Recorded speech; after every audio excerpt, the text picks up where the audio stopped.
I think it is utterly fascinating that we don't know the creator of Bitcoin. Who made Bitcoin? Satoshi Nakamoto. Satoshi Nakamoto. What could possibly be the motivation for us not knowing who this is? And his disappearance is what really solidifies Bitcoin's decentralization. And this guy actually gave humanity something for nothing. They claim that would end one of the biggest mysteries in the tech world. Satoshi Nakamoto I do know that one person on the planet that can find the true identity of Satoshi. Satoshi opened a portal into cyberspace. Once your eyes are opened, you see it all differently.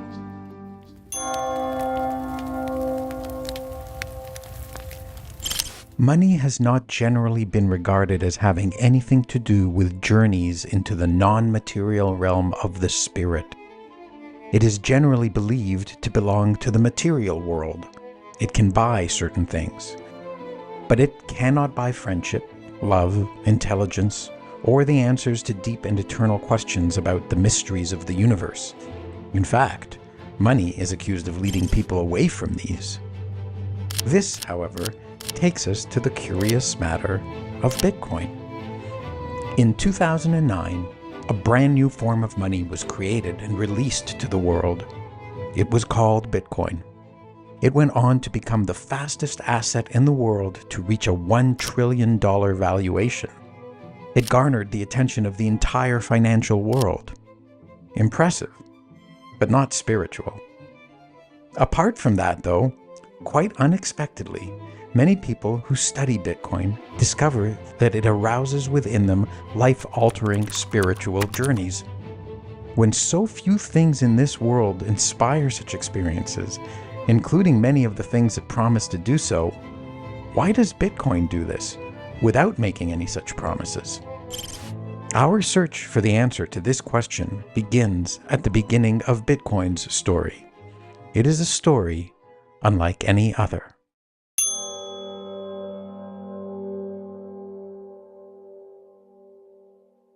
The true origin story of Bitcoin's appearance in the world is one of the most fascinating mysteries ever told. Yet these events all took place in the 21st century, a time when everything is recorded and can be recalled, investigated, and verified. So it is true, verifiably. And the story goes like this. The year is 2008. An epic worldwide financial crisis threatens to destroy the entire global economy. It is known as the Great Financial Crisis. The world's governments and banks are unable to prevent it.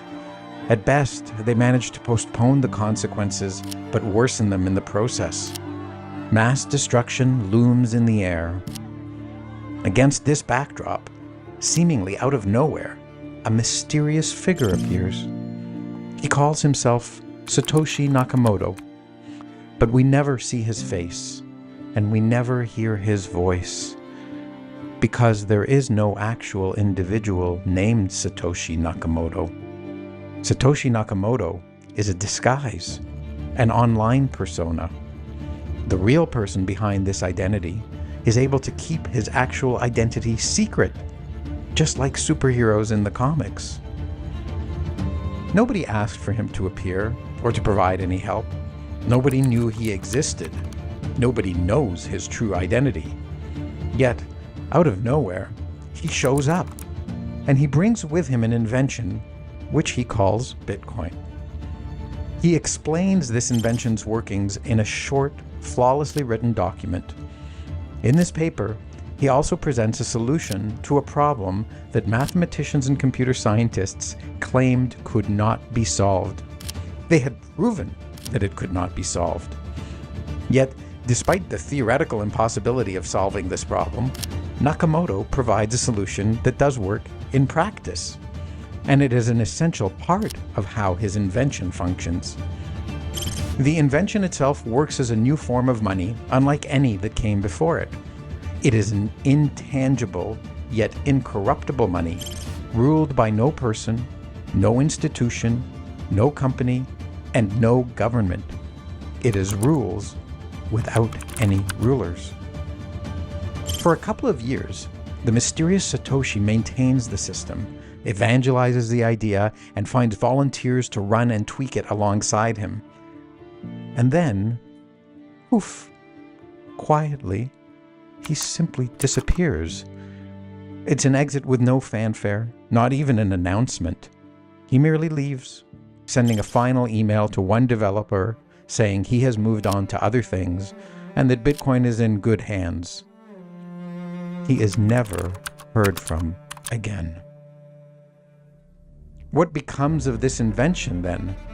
Abandoned by its creator, is it now doomed? Hardly. Despite having no leader, no employees, no funding, and no marketing, Bitcoin roars to life and spreads throughout the world. It is not a democracy. It is not a corporation. It is not a charity. Its fundamental rules cannot be altered by anyone. It is an invention unlike any that ever came before it. As such, it is indescribable with existing words. New ones need to be created to attempt to explain it.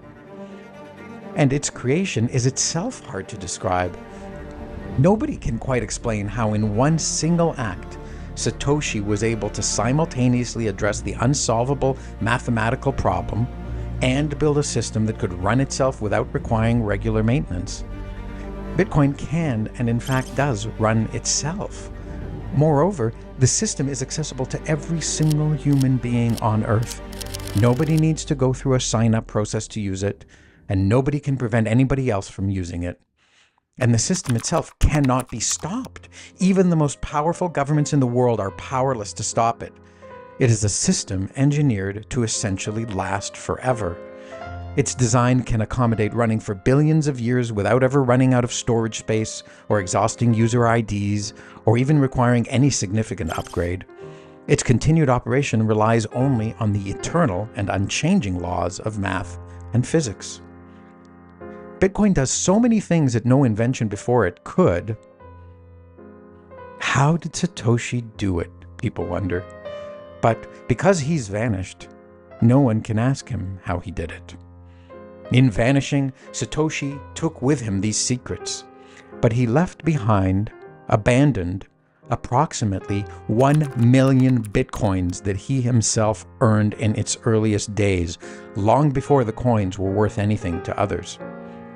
We cannot ask him why he invented Bitcoin, how he remained hidden, why he disappeared, how he came up with these ideas, or where he found the strength to remain hidden after his disappearance, either at times when Bitcoin was being attacked and looked like it needed his help, or when his million coins reached a value of $1 billion, and then $10 billion. We can only ask ourselves questions about Satoshi. What kind of person was this mysterious creator of Bitcoin, who solved a problem thought to be impossible to solve, who kept his identity hidden from every single person and agency in the world, who built an unstoppable and indestructible system, and who mysteriously vanished and turned his back on extreme fame, power, and fortune, rewards so often sought by so many? There are more questions about Bitcoin's story than merely those about Satoshi. In our modern world, we have been raised to believe that nations and large corporations are the world's most powerful entities. Yet, while many of these have opposed Bitcoin, seeking to ban, destroy, seize control of, or compete with it, none have managed to do so. How does Bitcoin survive despite having so many powerful enemies? Why are they its enemies? Why have some changed their views to become its allies? And why have so many people become believers in Bitcoin as a solution to many of the world's problems? When we hear this story, we must remind ourselves that it is not a story distorted by thousands of years of history, by changes in languages, by a lack of physical evidence to support it, or by any of these other obstacles that ancient myths suffer from. It did happen, and it is in fact continuing to happen before our very eyes. There are already many exciting chapters in Bitcoin's short history. Consider the episodes where nations like China, Turkey, and India outlaw it, or when in America, powerful politicians seek to ban it. There's the attempts by leaders of financial institutions to use their authority and influence to harm and discredit Bitcoin. Yet, Bitcoin survives all these attacks. In fact, it is made stronger by them. The battles do not end there. The heads of the world's largest banks take note of Bitcoin. They laugh at it at first. Then they vilify it. Then they welcome what they think is its underlying blockchain technology. Slowly, they begin to accept it, but they remain cautious. Huge corporations like Facebook attempt to create substitutes, mustering their huge audience, capital reserves, and reputation. They fail. Entrepreneurs and plenty of charlatans pretending to be entrepreneurs try building copycat systems. They obtain the backing of large venture capital firms. They spend hundreds of millions to market their alternatives. But these come and go like the seasons. Bitcoin is often imitated and often attacked, but never duplicated or destroyed. Were it not for the fact that Bitcoin's origin story is so fully documented and so thoroughly and provably verifiable, critics could easily dismiss this story as an unsubstantiated myth, given how many attacks Bitcoin has reportedly survived. What makes this so extraordinary is that this is a story that flies in the face of many widely held beliefs. This story dispels the belief that we cannot solve problems that experts, scientists, and mathematicians claim to be unsolvable. It erases the belief that a person cannot maintain their privacy or keep secrets. It eliminates the belief that it is only fame, fortune, or power which motivates people. And it invalidates beliefs that nations and corporations are all powerful. All these beliefs are, by this one true story alone, completely shattered. We are left with the realization that it was these old beliefs we held that turned out to be the myths. This story of Bitcoin's origin destroys beliefs so widely held in our present culture that not believing any of them could be considered by many a sign of insanity, or at the very least, a sign of being hopelessly unrealistic. After all, if you disagree that people are driven by greed, whether for power, money, or fame, you are deemed so foolishly naive that you must be stupid. If you believe you can create something worth hundreds of billions of dollars that the world's most powerful governments and armies couldn't stop, you'd be labeled delusional. If you claimed you could do this while being left completely in peace, out of the prying eyes of the media, investigative agencies, and countless others, most would say you were completely ignorant of the facts of reality. And yet, Satoshi showed all of these things were actually possible. The truth of this story forces us to accept that it was our beliefs that were false, and that such ideas as these are not in fact false and insane, but true and attainable. What are we to do then? It is said that nature abhors a vacuum. When something vanishes, it must be replaced with something else. This shattering of old beliefs, then, is the entry point to a new worldview. Seeing that our previous beliefs were false means we must erase them from our belief system.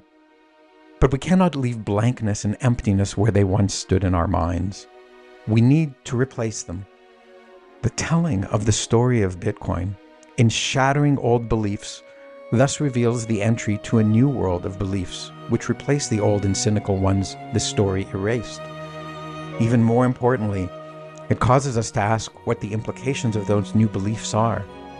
New questions arise, such as, since expert proclamations may be false, which ones in fact are? Should I strive to maintain my own privacy? Can I too avoid being controlled by corporations and governments? What are the things that I value over money, power, and fame?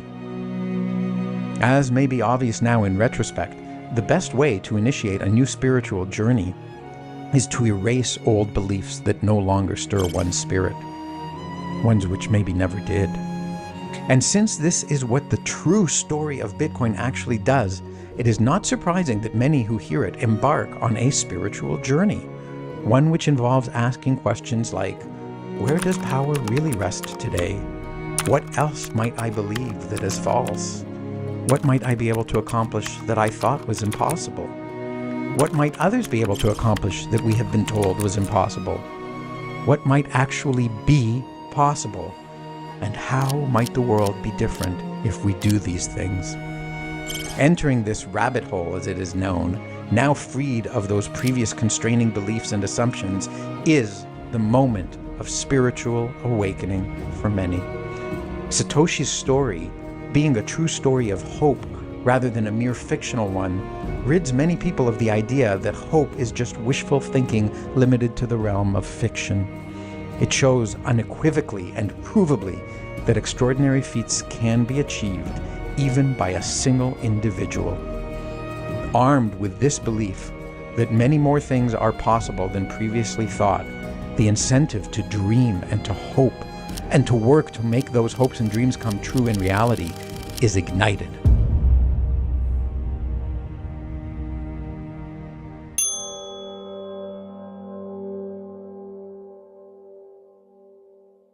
Exploring Bitcoin requires asking a simple-sounding question that turns out to be a very complicated one to answer. That simple question is, what exactly is money? Why must we ask this question? It turns out that another thing many of us took for granted as a belief was that money is something our nation's governments say is money. But Bitcoin shows up and says, no, this isn't true. Something else is money. I, Bitcoin, claim to be money. I claim the thing you believe is money is in fact not money. I claim it is merely pretending to be money. I claim that its pretense is the cause of many of society's troubles. I claim I can fix those troubles. Had we not already had our other beliefs shattered by the story of Bitcoin's creation, we would simply tell Bitcoin, go away and take with you your crazy claims. But instead, we are now curious to understand what is at the heart of this claim. And as we pull on the thread of that question a little bit, a lot comes unraveling very quickly. One thing that is clear about Bitcoin is that it is a claim to being money which is not issued and not controlled by governments. Previously, we mostly believed that money had to be issued and controlled by government. It has been this way for all of us for our whole life, after all. But Bitcoin doesn't stop at declaring that it is only governments that are not an essential part of money. It also claims to be money not issued or controlled by anyone at all. No banks issue it or control it. No regulators, no corporations, no charismatic leaders. Nobody. Bitcoin asks us to separate the idea of money from the institutions and people that have come to control money.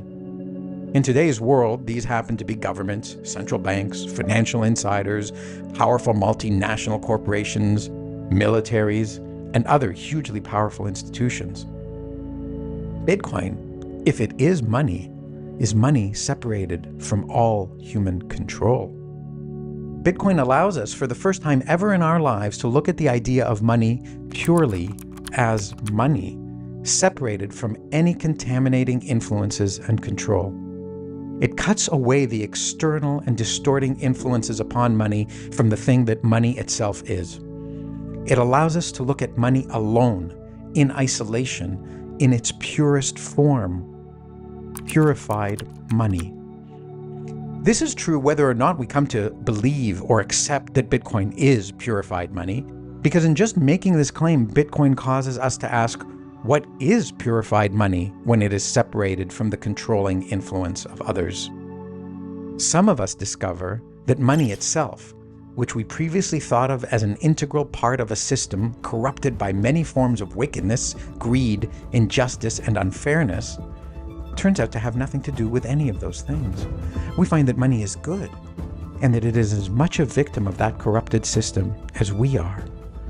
We learn that purified money is simply a way for us to deal peacefully with each other through mutual agreement. It simply lets us trade something we have, like our possessions, our skills, or our time, with other people in exchange for something they have, money. And that we can then use our money to trade for something someone else has, their possessions, their skills, their time, without force, without violence, without lies, without someone else taking a cut, without someone else telling us whether we're permitted to.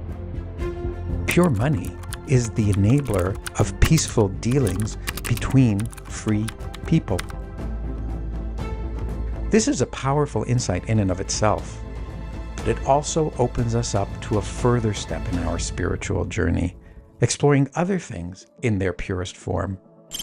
Seeing that one thing, money, which we thought was necessarily part of an evil, guilty, or imperfect institution, turned out to in fact be innocent and good when stripped of contaminants, makes many of us wonder if the same could be true of other things, especially other things that are wrapped up tightly in complicated institutions with questionable motives. We are freed to ask, what if I separate some other idea from the institutions now in control of it? What is education apart from the schooling system and degree-granting institutions? What is healthcare apart from the medical establishment and pharmaceutical industry? What is morality when stripped of authorities claiming a monopoly on it? And for some, or perhaps many even, what is spirituality, religion, or God apart from the institutions claiming to speak on their behalf? And as we begin to explore those questions, it turns out that for many of us, the source of much of our concerns, our anger, our hatred, or our frustrations with these and other topics is not actually related to the core or pure idea. Instead, it is the institutions that have wrapped themselves around the idea that have tainted it. So for those of us who rejected the moral, spiritual, and religious realm because of our dislike or mistrusts of its earthly institutions, Bitcoin now provides us with a template for asking and learning about that thing purified, extricated from these contaminants. And if we do, then so begins another journey, or several, framed similarly to our first question that Bitcoin made us ask of what actually is money. We now ask, what actually is learning? What actually is being healthy? What actually our purpose, morality, and spirit? Isn't it remarkable that asking the simple question, what actually is money, begins, for many, a journey whose path might lead to asking a question like, what actually is God? And then going down that path.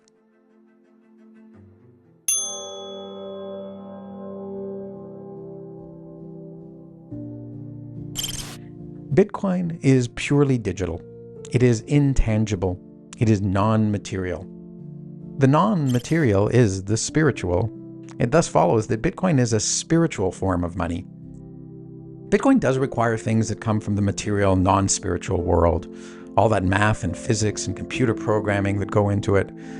However, it also requires reaching a conclusion that states, this is what I personally believe that good, pure money really is, and which I will therefore use as money. And there are many implications of reaching that conclusion. Spiritual implications.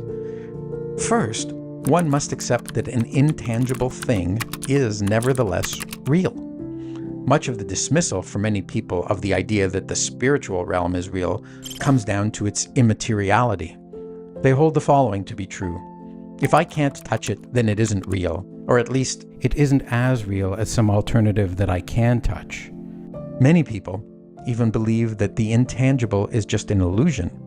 Some go so far as to assert that their consciousness and their free will are just illusions. You cannot touch consciousness or free will, the argument goes, and so these must just be illusions created by those things you can touch.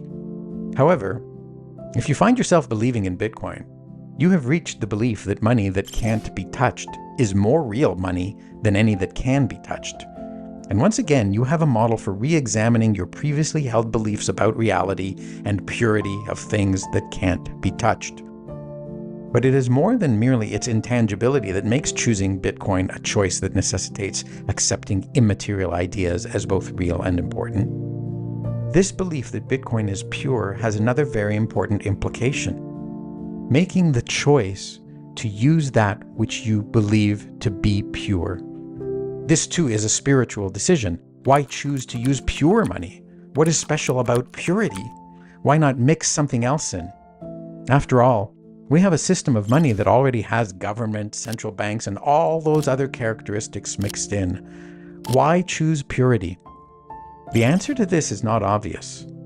To arrive at choosing a pure money over one that comes pre-mixed with other things, one must hold that purity is goodness, or at least one must hold that purity lets the goodness of a thing come to the fore. We can make a quick exploration of this idea through an analogy to food. Consider a pure, ripe banana. A pure banana can be used in many different ways. It can be eaten on its own, blended into a smoothie, baked into banana bread, added to a banana split, or taped to a wall and sold as art. But once made into something else, the banana is committed to a state other than pure banananess, thus limiting its potential uses. Thus, a pure banana can be used by more people for more things than can a banana strawberry smoothie. And it is specifically the fact that it does not limit how you can use money that Bitcoiners believe is what makes Bitcoin, pure money, better than adulterated money. This means that Bitcoiners hold that the freedom to choose what to do with money is good. Bitcoiners have made a judgment on what freedom is, and they have a sense of what it means.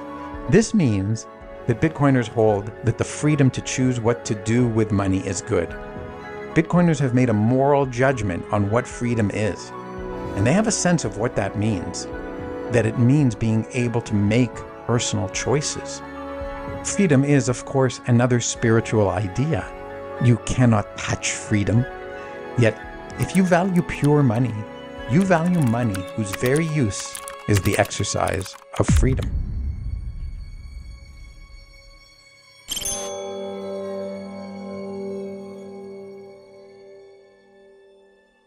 A spiritual journey almost always entails asking the question, what are the most important matters? That often turns our attention to morals and values. A moral action is something that someone considers acceptable behavior. An immoral action is an unacceptable one. A value, on the other hand, is something that someone values or appreciates. If you don't like bananas, you don't value them, but you probably wouldn't describe them as immoral. You might, however, view as immoral someone who goes into the grocery store and begins smashing all the bananas, even if you don't value bananas yourself. The journey into exploring Bitcoin causes one to ask many times along the path, is Bitcoin offering something here that I find valuable and moral?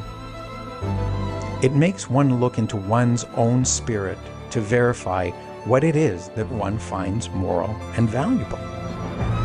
It is worth emphasizing here that Bitcoin does not say, choose me for I am good. It merely says, here I am as I am. Judge me for yourself. Choose for yourself. If you judge me good, use me. If you do not, don't.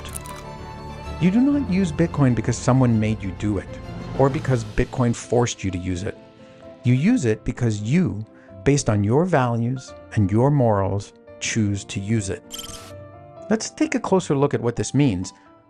One early lesson along the Bitcoin learning journey is the realization that nobody can ever change certain things about Bitcoin, and that this means that never in the future will certain actions be taken, including actions that are taken all the time in our current money system. One example of such an action would be some authority creating more money in an emergency in an attempt to fix an economic crisis. When they arrive at this reality about Bitcoin, that it cannot be changed, a student of Bitcoin must then ask themselves, well, is this a good thing or a bad thing? Or perhaps it is not good or bad, but just a value choice, like liking bananas or not liking them. Thus, we see that it is impossible to evaluate Bitcoin and reach a judgment about it without putting it through a lens of values and morals. There is no evading this question and choosing Bitcoin without considering this fact. Many people, when they come to this exact question, begin asking it of many other people to see what they may think and why. It begins a new dialogue about what is valuable and moral. These discussions represent re-examinations, or in some cases, examinations for the very first time, of what we each consider moral and valuable. So studying Bitcoin turns out to be not a mere study of the nature of money, of economics, of math, or computers. It turns out to be a study of one's own values and morals. And what are your values and morals, if not deep parts of your very soul? Yes, studying Bitcoin not only initiates a spiritual journey involving the study of purity and goodness in money, or the purity and goodness of education, healthcare, or other commonplace services, it also sends one on a journey of exploring what lies in their own evaluations of what is good and what is valuable, according to one's own soul. Some people may, after studying it, reject Bitcoin. If they do reject it, it will not be because the math or programming doesn't check out. If they reject it, it will be because they have looked inside their own spirit and deemed Bitcoin's offerings immoral or without value. And indeed, that is the claim that some people make. However, if you accept Bitcoin, you will also not likely do so just because the math and the programming check out. I don't know a single Bitcoiner who draws the line here. If you choose Bitcoin, you will have chosen it because you judged that what Bitcoin offered was something moral and valuable that nothing else offered. Why might you judge it good? Is it because, for example, it can't be stolen? Good, in this case, is a moral judgment. It is because you accept spiritually that stealing is bad. Bitcoin asks you to discover your morality for yourself rather than telling you what is and isn't moral.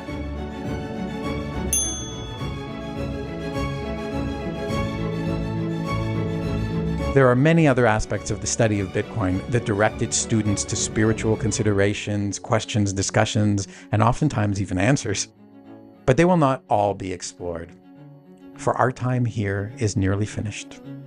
I will, however, leave you with a new interpretation of part of the amazing myth of Satoshi Nakamoto that you may now appreciate. Satoshi gave the earth Bitcoin. He watched over it until it needed no father or leader, and then he set it free by disappearing forever. When he did so, he left behind a treasure of approximately 1 million Bitcoins. He left them out in plain sight. Everyone can see them. Every Bitcoin is visible to every person in the world who looks at its public record, commonly known as its blockchain. The value of these coins grows colossally as the value of Bitcoin does. It is the biggest pile of Bitcoin in the world that belongs to any one entity, and it will almost certainly remain the biggest forever. If Bitcoin becomes all the money in the world, it will be the largest pile of money in the world. Yet nobody can take any of it. It is in plain sight, yet it is untouchable. You can imagine then the lust and the greed that this pile of money sitting in plain sight will incite in those who long for wealth or fame or power. It will drive them mad with lust and greed. They will spend many hours, days, or even years trying to figure out how to get their hands on some or all of it. It is a loud siren declaring to those who hunger for power, "Here lies Satoshi's legendary treasure. Take it if you can." Yet, as this fortune grows, it will serve as an example to all of humankind that pure money belongs only to the one who earned it. And pure money gives its owner the freedom to do with it as they choose. And this pile is Satoshi's money. And what Satoshi chose to do with it was not to buy anything material with it. His choice was not to use it to become famous and have people tell him how great he is. His choice was not to use it to become a powerful man on the world stage, influencing policies that affect the lives of others. Instead, he chose to use this money for another purpose. He chose to make it into an eternal monument dedicated to the human spirit. To stand there forever, to show that one person can accomplish many things that others have proclaimed to be impossible. It stands there forever to show that one person can stand up to widely held beliefs and prove them false. It shows that one person can ignite a movement to question the necessity, validity, and authority of the most powerful entities in the world. It stands there forever to show that a person can in fact sacrifice wealth, power, and fame to create and do what is morally good. It stands there forever to say humanity can make good things that last forever. As Bitcoin grows, this will be a treasure that everyone in the world will look at someday in their life. This treasure will guide them into studying Bitcoin, perhaps only because they are driven by a greedy desire for easy wealth, which makes them curious about how they might be able to snatch a portion of this treasure. And when this treasure turns their attention to studying Bitcoin, it will ignite in many of them their own spiritual journey. They too will ask, what exactly is money? What exactly is pure money? What exactly is pure education, healthcare, morality, and more? They too will ask, who am I? What exactly am I? What is the pure me? What do I do with my time and my energy?